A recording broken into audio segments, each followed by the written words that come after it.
ladies and gentlemen, I think it's time to sort of like open up the conversation a little bit more with the audience, because this is a great opportunity. We have been exposed to so many ideas this day, and definitely Max here has been like thinking all the time like how to summarize all these things and how to build some kind of road ahead in our minds as well as we move forward in the intersection of man and machine. I mean, Max, what's your sort of like main take on what's sort of the key takeaway that you got personally by attending this whole thing?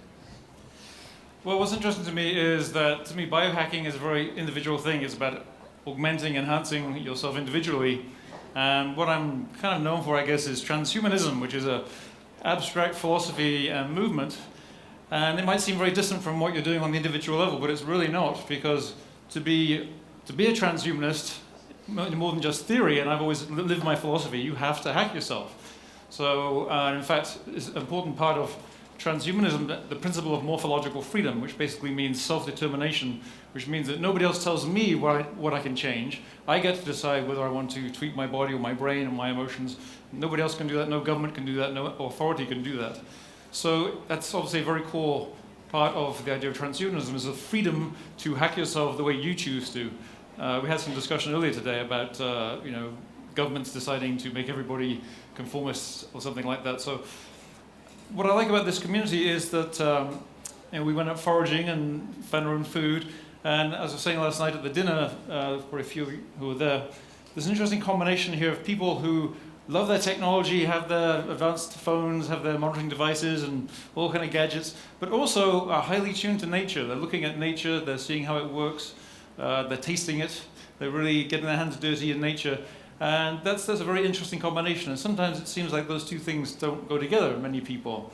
I've observed many communities of people who are very much into the technology, but they're very kind of sterile with the technology and stay away from nature and have big fat bellies and sit at the computers and stick their heads out and have bad posture. And on the other side, there are people who very back to nature types and don't like technology and say it's bad stuff. I think that's a false dichotomy.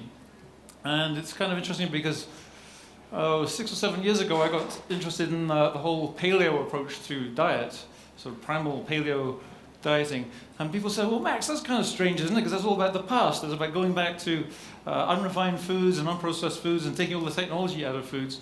And I said, no, there's nothing inconsistent about that, because if you want to improve yourself, if you want to move forward, you have to acknowledge what actually exists now. And the fact is you have certain genes, you have certain gut bacteria, you have to start with what you have. So transhumanism is all about using technology to upgrade yourself in various ways, but you can't do that successfully by denying your starting point. So the goal for me is for us to become eventually post-human, which is really just a vague term, meaning we each choose to upgrade ourselves bit by bit into something that eventually will be really something beyond human. But you can't do that by ignoring your human state to begin with. What comes to my mind is like this freedom aspect. I would imagine some people think of it as almost like opening the Pandora's box if we start to hack our genes, or even someone going through a diet is sometimes almost like a human experiment. Everyone is waiting to fail. And so especially when it deals with very novel approaches and so on. So what do you think about that kind of like the fear of progress and tinkering with ourselves, the freedom aspect? Why is it that some people are a bit uneasy with it? Well, I'm not really sure, but I think that we evolved to be very cautious for good reason. Because if you think about the past, when we didn't have supermarkets where you go stock up on foods, you couldn't just go out and buy some foods. You had to farm it, or you had to go hunt it. Well, let's say you're a farming community, and someone comes along and says, I've got this great new farming technique. Let's just try, totally changing our farm this year. Well, if it goes wrong, then you're dead. You're starved to death. So you don't have tin food you can go to. So I think we kind of, for many, many thousands of years, tens of thousands of years, we probably evolved to be very cautious about change for good reason. We didn't have those reserves. But today we have reserves. We have, apart from the shops and the stores we can go to, you can go to other countries if something goes wrong in one country. So we're very interconnected. We have these reserves. We can take more risks. That doesn't mean we should be reckless. In fact, I developed something called the Proactionary Principle, which is an alternative to the Precautionary Principle, which is widely used in regulating technology, which basically makes it impossible to do anything for the first time. It basically says that if there's any chance that there might be some irreversible change, you're not allowed to even start, which of course would mean we'd never have had fire, we wouldn't have any technology at all. So do you have some examples of this kind of precautionary kind of attitude or approaches or regulations? Yeah, well, there's different statements of the precautionary principle, but what they really say is that you cannot proceed with any innovation like genetic modification, whether it's a food or yourself. You can't do any of that until you can prove that it's safe. Well, how do you prove something before you start doing it? You can't. You have to, it's like, biohackers, I understand this, that yes, there's a certain risk involved in starting to modify yourself in various ways, changing your diet. You don't really know what will happen until you start doing it. But that's how we learn. You can't just sit in your armchair and think about changes and it's a very platonic model of knowledge. You have to do things and then you find, oh, that's not working quite right, and you've got to monitor yourself carefully, both individually and as a society, and then make changes from there.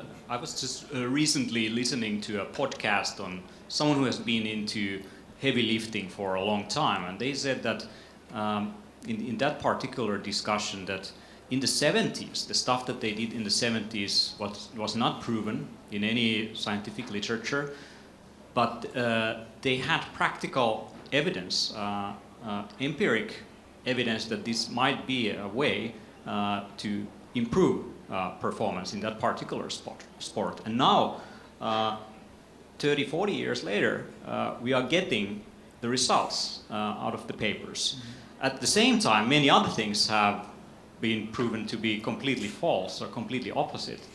But the whole idea of you becoming the guinea pig of the future, your experiment becoming something that other people can also learn from, not just you, but other people can learn from. So if you were in a condition of that you had no other choice, like you're dying out of cancer, many people are ready to take any kind of treatment, and if it fails, at least we learn from it as mankind, and we can perhaps save lives in the future. So what do you think about the sort of like almost like moral dimension of this? Yeah, the people who say stop progress, we're messing up the planet, we're destroying ourselves, I think actually it's a kind of a cowardly attitude. It's basically saying that they're afraid of the future, we mustn't change anything anymore. What does that mean? We should stop where we are now? Should we go back 100 years? Should we go back 1,000 years? What was the right level of technology? It's the same argument with life extension. I argue that we should have indefinite lifespans. We should be able to choose how long we live. And people start moaning, oh, what would I do with all that time? If I lived for 200 years, what would I do? And I just understand that attitude, because I can sit down now and write down 10,000 years of activities I could like to do right now, things to learn, things to do that I've never done. And then after that 10,000 years, there'll be lots of new stuff to do. I can't imagine being bored. So to me, it's either a rationalization or a basic personality difference, that some people are just boring and bored with life at any age. So it's not the length of time, it's really your attitude day by day. I think they also have this idea that you have to somehow plan out your next 5,000 years. Like you've got to sit down with your day planner and fill in the next 5,000 years. Of course, that's not how you live your life. You live it one day at a time or 1 week at a time. Tell that to some corporations. I mean, thinking about the whole aspect of like transhumanism, transcending what it means to be human. How about the sort of idea of diverging from being human? Some people are really afraid of the idea of being less human. Yeah, I think there's with transhumanism, some people find that a little bit of a scary word, and posthuman maybe even more so. But it's very important to understand that transhumanism is not about becoming less human. It's about questioning aspects of humanity that we've evolved and deciding whether or not to accept those. We don't have to overcome every aspect of ourselves, but for me personally, I think aging is a stupid thing and it's something we should have control over. I think the fact that we have brains of very limited computing power, that we have very bad short-term working memories. If I throw a stream of numbers at you, you won't, after the first 7 or so, you won't remember them. Whereas a computer, of course, can have millions of numbers. We can't control our emotions very well. Some people suffer from depression or anxiety. We can't fix that. So there's this stupid saying in America that came along in the 80s, don't worry, be happy. Well, that just doesn't work because we didn't evolve brains that have the right connections to from the cognitive centers to the emotional centers. We evolved to have a reaction, saber-toothed tiger coming at me. I see that, it fires off emotions in my brain and it tells me what to do. We don't really have many pathways going in the other direction from the cognitive centers to the emotional centers. So first of all, we don't even understand what we're feeling. This is a whole area that hasn't been touched on very much, actually. How do you monitor your emotions? And then how do you modulate them? It's actually very hard to modulate them because we don't even understand what we're feeling half the time. We make up stories about what we feel. And there's been some good studies on this. If you ask people why they do something, they really just don't know. They invent a story and then they believe it because we don't have that kind of direct access. But what if you could re-engineer the brain, send some little nanomachines, build new pathways, maybe be a lot wiser. You actually understand why you're feeling a certain way, why you've got this hostility, how you might resolve it, how to overcome anxiety and depression. So I'm talking not about becoming less human, but becoming more self-choosing. It's almost like existentialism made real. If you take a radical existentialist, they believe that you essentially create yourself every second, every moment. But you can't because you've got a body that's stuck in place, it's got its DNA. It's very hard to change things slowly. So we're talking about really making that idea real, but over a much longer time period, obviously, through using technology. So becoming more human, but in the way that you choose, because what's more human for me may not be for you. Yeah. So more variety of human. Sort of like a Katal Gurn, doctor, he's been tracking like 9 years, everything that he sees and hears, and he can Google when he saw a woman in red dress last time, but more practical things like who did the laundry last time. And our memories are pretty fragile and not very accurate compared to what computers can do. There's also examples of artificial intelligence in some cases being more accurate and better than humans at specific tasks, not in every task, but some tasks. So what do you think about the sort of combination of taking the best parts, technology at its best, the way how I think about artificial intelligence, thinking about technology and sort of like augmenting, assisting us, correcting our errors.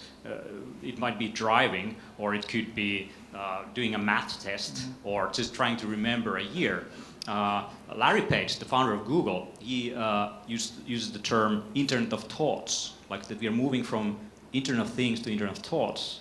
That once we can put all these things, technology in our brains and attached to our nervous system can be extended to everything that we know as human society, Wikipedia and whatnot, that we can sort of tap into that resource and help us in our situation. So what's going on with those? How do you think about that? Isn't it human to do errors?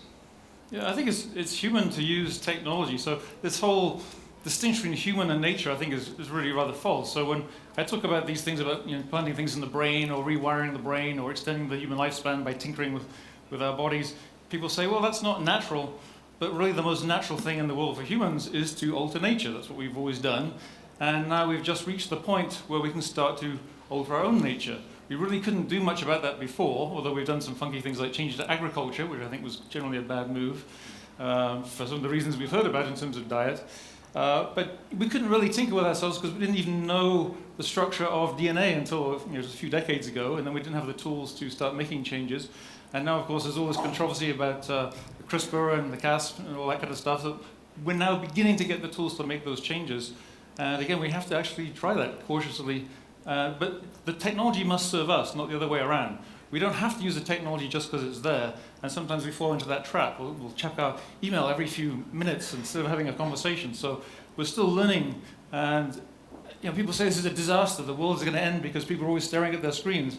Well, I bet you 10 years, 20 years from now, that won't be happening. It'll be gone because you'll have an overlay on your visual, on your contact lens or something. So it'll be a historical period that was kind of a curiosity and past, rather like the 70s bell-bottoms jeans. They came and went. So it's not going to be a permanent thing that people do. I think we'll also change the way we think. It used to be that in school you'd learn to do the multiplication table and you had to do all this arithmetic. And just when I was at school, electronic calculators were introduced. That's how old I am. We actually used slide rules when I started, and then we had electronic calculators and the very first digital watches. Yes, I'm that old. And people started moaning then, people will not be able to do math anymore. They won't be able to reason anymore. And they're saying the same thing about the internet now, right? Nicholas Carr, in fact, quite famously, has written articles and books on this, that will not be able to reason anymore. But what's happening is we're shifting the way we deal with information.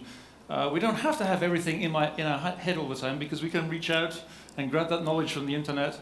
But what is critical is learning how to process it, how to think critically, how to ask the right questions, how to think about where is that data coming from, who paid for it, what are their incentives, and how do I compare it to other data.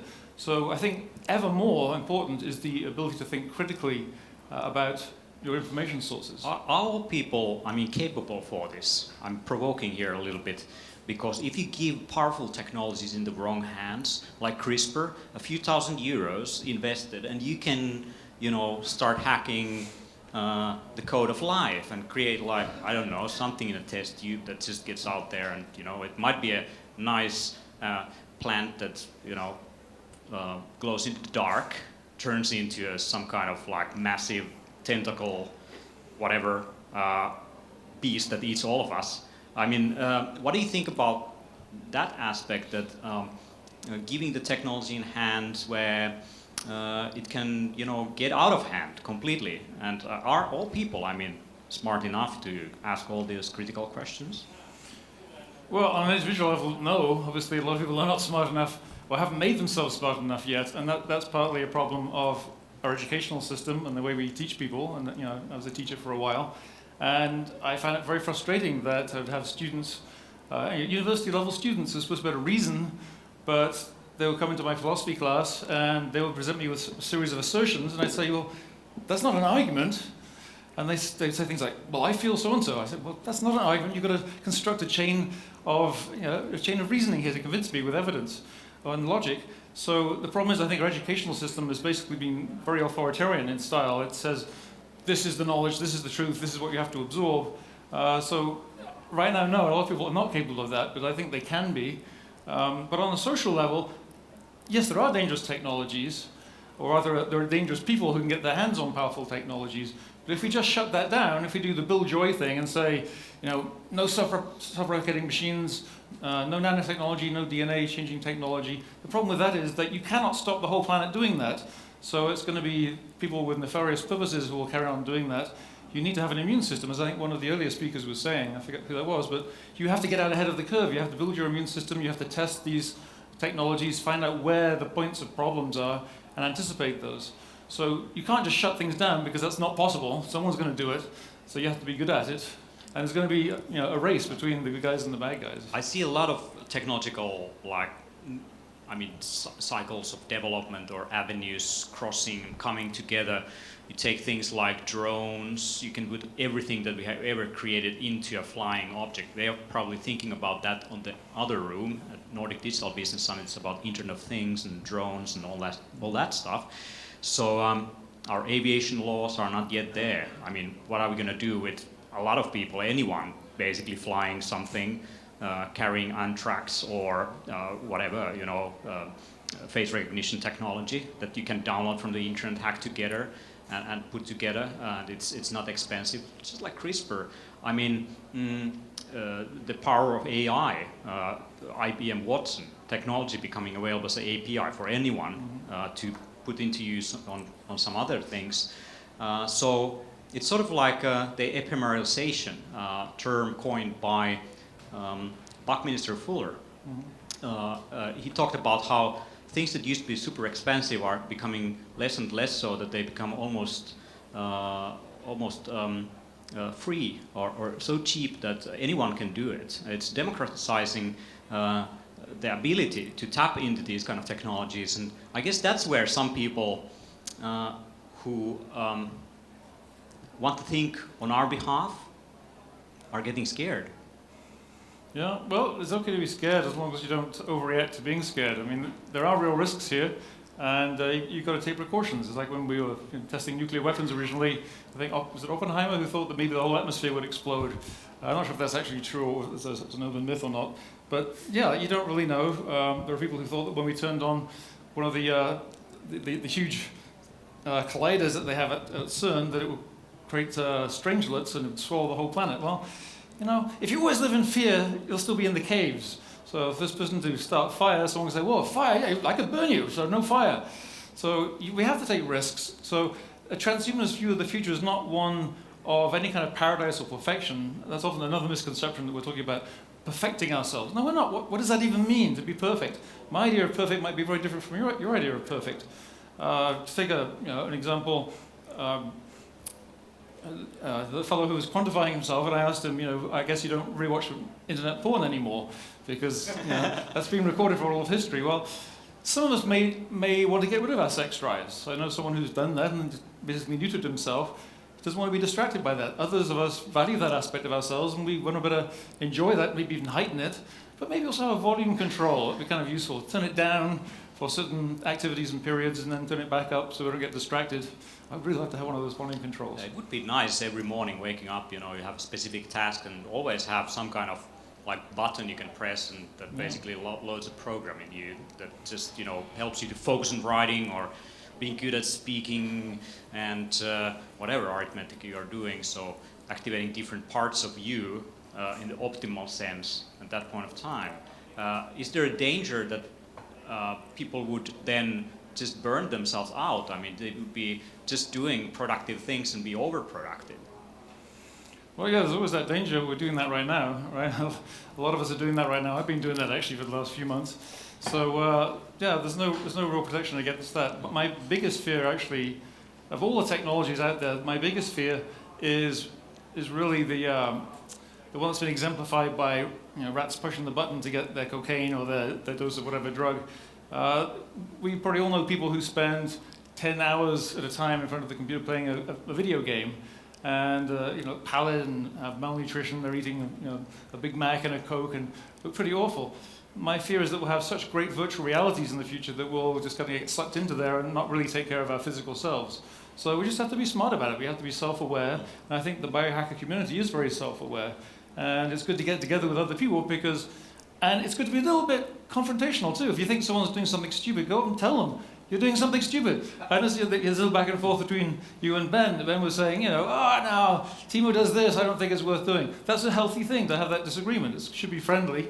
But in some cultures, especially the New Agey culture, which I used to know quite well back in the 70s, you would never criticize anybody. It's all going to be sweetness and light. Oh, yeah, babe, I love you. I just love you. We're all in agreement. But no, you've got to better criticize and disagree politely and respectfully. That's how you keep these things in check. Okay, if I completely screw this thing up, are you going to fix me? I mean, this is I'm pointing to your day job that you are running. Alcor Life Extension Foundation. Oh, okay. So yeah, if you really screw yourself up and I mean, let's say I have diabetes, Alzheimer's, or whatever. I can't be saved. Are you going to put me in ice or liquid nitrogen so that you can return me into life when medicine has advanced enough? Yeah. So I'll talk a little bit about cryonics because that's what I do right now. It's really a very small part of transhumanism. Doesn't even have to be part of transhumanism, but the goal is not to die in the first place. The goal is to keep living because life is good, having new experiences, learning new things, that's all good. But sometimes things don't work out very well. You get an incurable disease, you get hit by a truck, old age gets you. So what do you do at that point? Well, my answer is that the sensible thing to do is not to shove you into a big oven and incinerate you. Odds not very good after that. Stick you in the ground, getting munched on by bacteria and worms, not much chance of you coming back from that. However, if you get cryopreserved, I think there's a pretty good chance, especially under good conditions. So the basic idea of cryonics is that it's not something you want to do. I do not like the idea of sitting in a vat of liquid nitrogen. That doesn't appeal to me, but it's better than the alternative. We say it's the second worst thing that can happen to you. So first of all, stay healthy, stay alive. But if that fails, what we're going to do is we make arrangements in advance. We'll send a team out to wherever you are. And at your bedside, as soon as the doctor declares you to be clinically dead or legally dead, which is a very vague thing. It's like they're drawing a line where there is no line. There's this whole fuzzy area. But we have to wait for that point. We can then transfer you to the ice bath, start external cooling, use about 16 or 17 different medications to protect the cells. Actually, the early stages are very much like what's done in organ donation, because you've got to take an organ out and a kidney or a heart and move it across the country, keep it viable and fresh for as long as possible. So there's a lot like that to start with. But then we'll take you to our facility, remove your blood and body fluids, including the interstitial fluids, the fluids inside the cells, and gradually replace that with a cryoprotectant solution of increasing concentration. The cryoprotectant you can think of as a sort of medical grade antifreeze. So a bit like you put in your car, but made for human beings and tested on biological materials. So this is basically like treatment for terminal condition? Yeah, it's really, you can think of it as putting someone in a coma, except it's a very deep coma, it's an ametabolic coma. 50 years. We're going down to minus 196 degrees C here. It's not your fridge, it's not your icebox here at minus 20, this is minus 196. So anything below about minus 110, 120, you're essentially turning into a true solid and there's no more metabolic activity whatsoever. So this problem you have, faulty heart, cancer, whatever it is, aging, once we put you into liquid nitrogen, it doesn't matter whether it's a day or 50 years or 100 years, really there's no difference. You won't change. You can sit there and wait for technology to catch up. So it's kind of a form of medical time travel, if you like. Just as if someone right now keeled over and stopped breathing, we would rush them from one place to another, a hospital or a clinic or an ambulance, where they have the technology and the skills to revive the person. Cryonics is kind of like that, except we're taking them from today to the future, where they have that kind of capability. So you're basically, you're sending your problems to the future for future generations to solve? Well, what we do is we're not really sending it to the future because we're not expecting. This is one of the common misconceptions. People say, well, why would the future bring these people back? What they're not understanding is that we, as an organization, will bring them back. As long as there's customers, I guess. Yeah, I have friends already who are cryopreserved, and relatives who are signed up. So we would do this personally. So we're not depending on society to do it. We have the resources we put aside. We invest that money for it to be there, and that should actually grow quite a lot over the decades through compound interest. So we don't need society to bring people back. And I think any society that does bring us back, or any society we return to, will be a pretty good one. Because if you think about it, if we screw things up completely and we have a Mad Max future or any of these dystopias, that's not a world that's going to bring cryonics patients back. It won't have the means or the desire. So any world that you do return to is probably one worth living in. And I'm pretty sure it's going to be a good world, because I think over time, life gets better and better and better and better. If you ask me, would you rather live 50 years ago, 100 years ago, 1,000 years ago? Well, no. Let's see, do I want to live in a time when we had no anesthesia, so you've got to pull my tooth out and there's nothing you do about the pain? Or I get an infection, there's no antibiotics? No thanks. Do I want to go back to a time when there's slavery, when women had no rights? No. So I think, we have these ups and downs, but I think generally we keep creating problems, true, but we solve more problems than we create. Our lives get better, we live longer, we're healthier, we have more choices. And I think that actually is accelerating, not just on a technological level, but on a social level. I still kind of marvel at the change in society. You think about the status of gay people, for instance. If you think about other historical changes, they took centuries. But the acceptance of gay people and now transgender people, in America we got very famous transgender people on reality TV shows all the time. That was inconceivable just a few years ago. So that rate of change socially seems to be accelerating too. So you're very optimistic about the future, but I think we're going to open up for the discussion with the audience soon. But just a point: if you can live forever, if you're not exactly forever, but indefinitely, as long as you choose. Indefinitely. What happens to generations? Isn't part of life like being a child growing up? We would all be stuck to 21 or something, and where's the glorified days of being old and being in your wheelchair or whatever? Well, yeah, it's not being in a wheelchair, not so glorious, I think. But it's an interesting question, especially. So we're all going to have just indefinite sex drive and 21 and be exercising like Ben. Well, I think people will choose different appearances. Some people won't want to look 21. Actually, I wouldn't choose to look 21. And it depends on the society you're in too, how that treats people of different ages.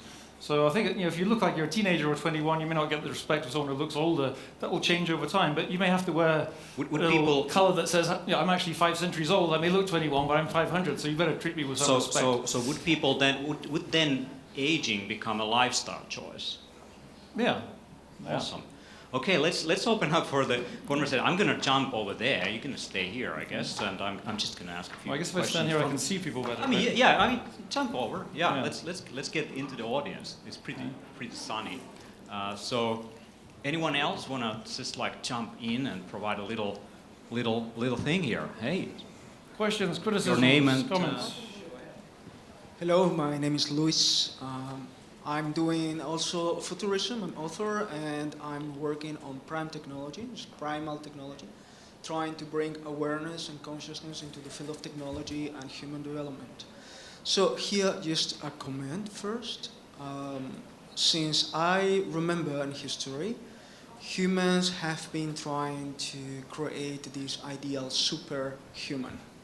And in times where we did not have access to technology, they have been using magic, they have been using meditation, consciousness, yoga, and we know they have really reached some important developments that eventually are not available for everyone. Now we have technology, and we are trying something more advanced. In the past, beliefs were guiding the development of these people based on spirituality or consciousness or psychic abilities.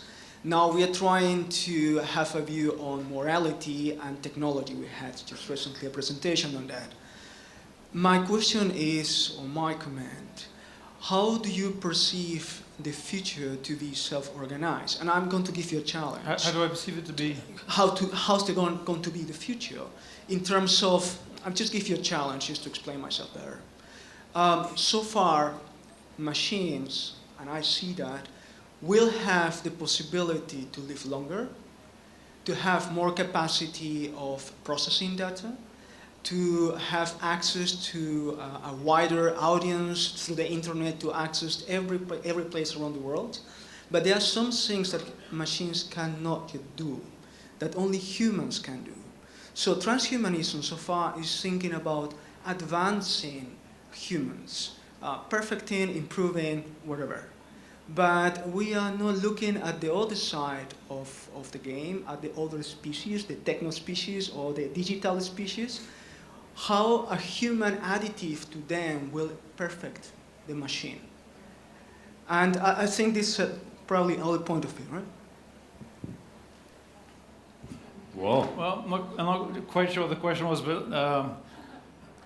I'm not so much interested in perfecting the machines. I'm interested in using the technology to enhance our own capabilities. So part of that is an awareness of how machines might get on ahead of us, how they might be better in some ways. You say, well, there are things that only human beings can do. Well, that's true right now, but there's a number of things seems to be shrinking over time. And right now, the lawyer should be worrying because a lot of legal work is actually very easily automated and I think will be done away with. Yeah, you still need people in the courtroom who can make an argument, but almost everything else will go away, job by job. So we have to shift in the way in what kind of things we expect to do for our work. But I think often people project this future where there'll be humans who are just humans and there are machines that are getting super intelligent and diverging and leaving us behind, or maybe just wiping us out because they're a bit of a nuisance. And I think, in fact, what's happening instead is they're coming together more and more. So rather than two separate things going on, we're becoming, homo technicus or whatever you want to call it. So we're becoming more and more integrated with the technology. So we're wearing it, we're starting to put it into our bodies. So it won't be that the machines are super smart and we're stupid. We'll actually be interconnected with them. We'll be part of the same ecosystem. So I don't really worry too much about the idea of a runaway AI. It's a possible scenario. Maybe there will be a runaway individual AI that decides it just wants to turn everything into paper clips. But that seems unlikely, the way that we actually develop our technology. Just from a cybernetic perspective, I mean, we are part of the system. Once we use machines, we are not separate from them. Like a man who is driving a bicycle is not separate from the bicycle. You're acting as one system. The kind of technologies you choose in your life, you become part of those technologies. And those are extensions of you, and they don't do anything pretty much without you being part of that. So to my mind, having this idea that technology there's things that technology can't do that men can do, or that there are things that men can do that technology can't do, is quite simplistic, perhaps even simplifying the issue at hand. There is a comment here. Together there is nothing we cannot do. Yeah. Humans and machines are together. I'm curious how you see psychological development within the context of transhumanism, specifically something like spiral dynamics, Don Beck, or Lawrence Kohlberg's moral stages of development, or anything regarding Ken Wilber. It's a shot in the dark that you know any of those references, but more vaguely, how transhumanism could help us develop psychologically. Well, Gosh, yeah, there's a number of different possible approaches to that. I'm a big fan of, not those particular people, but I'm a big fan of positive psychology. The idea that rather than focusing on pathologies and problems, we should actually focus on being really good and well and healthy, and we should understand that and how to bring about those states. I think it's unfortunate that psychology has focused a lot on the problems. I mean, we have to do that partly, but there's not enough on the positive side of things. So transhumanism as such, I don't think has a lot to say about that. That's going to be a matter of individual choice. But as I was saying earlier, there'll be new ways of understanding what's going on inside our heads. We have no clue. I may wake up feeling, kind of miserable and depressed and irritable and really not know why. I don't know why, because I have no internal senses that tell me that. So I think by using intelligent technology, we can actually understand ourselves better. And that should allow us to actually become wiser beings, be more balanced. And that's, again, the thing you have to be careful with, because you might, if you reinforce certain tendencies, you might go off in one pathway. You might become hyper-focused on one task, and that could be a problem. But I think in general, we can become smarter and wiser and better people by integrating with this technology. Because we are machines now. We're just big biological machines. We're actually machines that are made of machines that are made of machines on different levels. And we're just talking about using a different kind of technology, different kind of machinery to enhance what we have. Because nature didn't design us. We just kind of came about through the evolutionary process. We're not optimized in any way. The idea that, for instance, we shouldn't live longer because this is somehow natural that we die at this age, that's ridiculous. Nature had no reason to anthropomorphize it to give us bodies that live indefinitely. If you try to build an automobile that will run for 1,000 years without ever being repaired, well, that's going to be very difficult to do. So it didn't make any sense for evolution to do that. It made sense to build bodies that last long enough to reproduce, and then nature says, well, to hell with you. I don't care about you anymore. You can die, you can age and die. But we individually have that choice. We can say, well, I don't care what nature thinks, because nature doesn't think at all. What I want is to keep living, enjoying my life and improving myself and improving my world. So that's kind of, in a sense, a moral responsibility. And that includes very much the psychological aspect. So I'm not just talking about bigger, faster, stronger, the bionic man that we had earlier. I think we're wiser, smarter, understanding ourselves socially better too. And I think having this distributed technology may well feed into that in a number of ways. Let's take a few quick comments here, there, and here's a gentleman over here. And you want to comment again? Maybe we'd take another person, if it's okay. All right, then. And by the way, while you're setting up your question, the book, if you want to really know about transhumanism, we put together the Transhumanist Reader, because there is no single book out there that really gives the history and the whole ideas, and that's in about 9 different sections. So if you really want to know everything about transhumanism, read the book. If you want to do it very briefly, just read the first chapter that I wrote, which is designed to be the capsule summary of all of this. All right, quick ones. Yeah, I was just going to ask, on the subject of aging and becoming a choice, do you think you'll be able to go back and forth? Like, will you be able to come 100 and then back down to 21? Yeah. Yeah? If you really want to be decrepit and have back pain and the other quick thing on top of that was that you talked about machines taking all the jobs. Like, there's loads of, lawyers, a good example. If everybody lives longer and becomes, more machine-like, what's everyone going to start doing as jobs? Because taxi drivers, I mean, there's a lot of jobs that need to get transferred over to something else right now. I don't know. Start. I'll wait and see. Cool. We'll figure things out.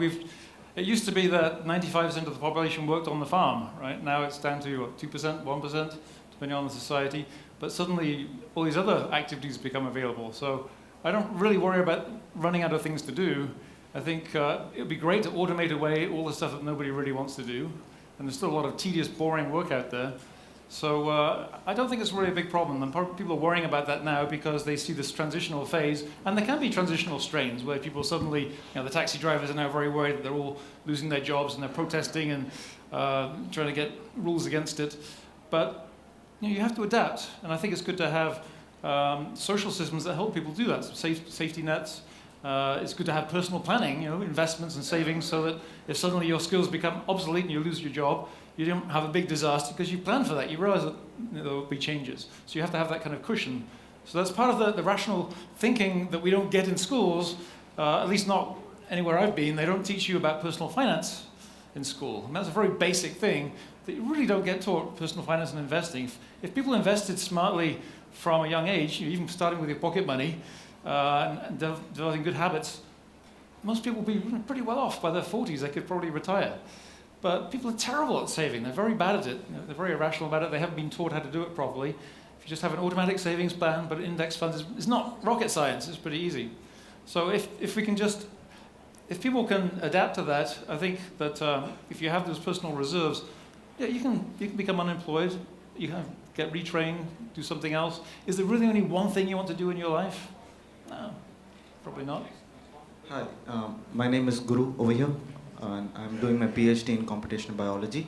So I have a 3-part question. The first one is, according to you, what is the purpose of a human life? Like, what is the purpose? Why? Why are we born over here? Like, I'm going to be the Zen master and unask that question, because it cannot be answered. There is no purpose. The purpose is what we give it, what we choose to make it. So we each have our own purpose that we decide, or set of purposes. I don't think there is the purpose of human life. Because I don't think there's a creator. And even if there was a creator who gave us a purpose, why should we accept that as our purpose? So what is your argument for extending one's life? Like, why should one extend it? Like, well, I'm not saying you should. I'm saying you should have the option. So it would be nice if you could choose that. You may not choose to. You may say, no, I don't like the idea of an extended life. I want to die at 80 or 40 or 20. You know, pick your historical period, whatever you feel comfortable with. I just want it to be a choice for people. I don't want to force this on anybody. I don't want there to be, you know, people who really don't like to live and have decided they want to go and force them to stay alive. That's not the idea. I'm talking about increasing choice. I personally do want to, because I can see all kinds of stuff I want to do and learn and experience. But I know plenty of people will say, oh God, that sounds awful. No, I just want to die. Okay. Okay, the second question is, so like you said, I have a choice of increasing my life, and I tend to increase it, and just in an ideal scenario, what happens to reproduction then? Like, how many people will be there in the world, and how many people can you feed? Like, you have a limitation of resources, right? No. Why? No, I don't. Okay, well, a huge question, impossible to answer very briefly, but it's kind of odd that we're still worrying about overpopulation in the Western world, when in fact we should be worrying about underpopulation.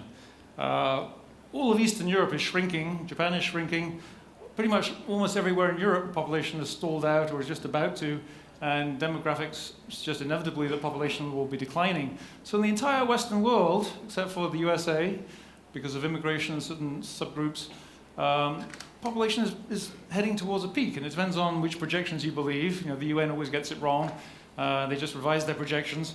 But somewhere between 2050 and 2080, depending on what you believe, global population, so even in places like Africa, which have much higher fertility rates, they're still a lot lower than they were in the 60s, and they're still coming down as people get better off. Basically, we should be worrying about underpopulation, and Japan is seeing that kind of problem now. So it might be that extending life is a solution to a different problem, one that we haven't been really aware of, because for the last few centuries, our population's been shooting up, and we keep projecting that, you know, we always do that. We project near-term trends and think that's inevitable. Well, guess what? It's not. It's already changing. We just haven't caught up with that yet. Yeah. So, and there's a whole lot else to that. I think we can live very well with fewer resources. If you look at the typical automobile today, the amount of steel and other heavy materials it uses is much less. You know, our entertainment is becoming more digital, so you still need power, and I think there's plenty of resources to produce power. Eventually, I think we will move off planet. We may live in virtual realities where we don't even need to drive around and have physical spaces. So there's a lot of different aspects to that. I'm not really worrying about overpopulation. Thanks, Max. Let's have quick answers also, because there is some pressure for closing keynotes. But here's one, and on the front, and then we close. Thank you, Max, and thank you, Teemu, for bringing Max. I'm Ville Salmensuu. I work as a medical doctor, but now that we are on the topic, I also chair the Finnish Cryonics Society. So if there is anybody here in the audience who would like to talk about cryonics, how it works in practice in Finland, I would be happy to talk to you. Also, we might have a separate session with Max on Saturday afternoon if all works out. Thanks again. Yeah, and if you do want to know more about cryonics in particular, please email me. You can easily find us at alcor.org. I'm Max at alcor.org. Very easy to find. And I can actually send you a PDF. I have a printed brochure, but I can send you a PDF that's an introduction to the whole thing, the basic ideas. And our website has a huge amount of information if you want to delve into that further.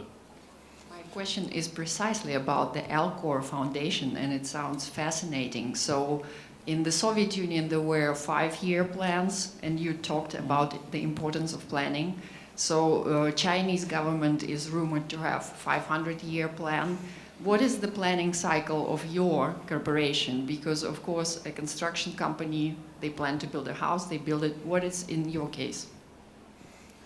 Okay. Well, yeah, I'm not a big believer in Soviet 5-year plans because that assumes they actually control everything and can control everything in detail. So it's a different kind of planning. So our organization has actually been around for 43 years. So we already have quite a good track record. And we're a non-profit organization. We don't have to worry about quarterly shareholder reports. We can think about the long term. And we structure the organization to really be focused on long-term investments, long-term futures, thinking about all the possible disaster scenarios. What, for instance, if the government suddenly bans cryonics, what happens? Well, we have a separate fund. When you pay for this procedure, there's a whole separate fund, the Patient Care Trust Fund, that money goes into. And that would be a separate chunk of money that can go off. You can move the patient somewhere else. So even if you shut down the main organization, the patients could be cared for elsewhere. So that's the kind of planning we do. And we're working right now on actually separating that trust fund into a completely separate supporting organization. There's a particular structure in the US you can use. So the government could shut us down, or someone could sue us into oblivion, and the patients would still be taken care of. So that's the kind of planning we do, really. We think, what could go wrong? Who could attack us in what way, and what can we do about it? Thank you, Max. I guess we have to look after a few different things to live indefinitely almost. With organizations, as a leader, I've noticed that if you are capable of establishing something that grows on its own, you can just walk away from it. It's almost like an ant nest. It keeps on growing. So I guess with organizations, if they become successful enough, we don't have to be that worried about them. I mean, the CEO can just walk away in some cases, and it just keeps on going if it has established itself. It depends on the kind of organization too. If you look, I actually did a talk in Germany on organizations that have lived for more than 100 years, which is not very many, really. But there was a Japanese company that survived for 1,200 years. I think it was built temples for most of the time. But it was adaptable. During the Second World War, it built coffins instead. So a little bit of adaptation, but it had a core vision that it stuck to. Mostly the long-term organizations are universities, religious organizations, or some kind of non-profits, which is why we're a non-profit. If you're a for-profit corporation, survival is not very good. You may get absorbed by another company and survive that way. Awesome. Thank you, Max, so much for this. Thank you. Thank you.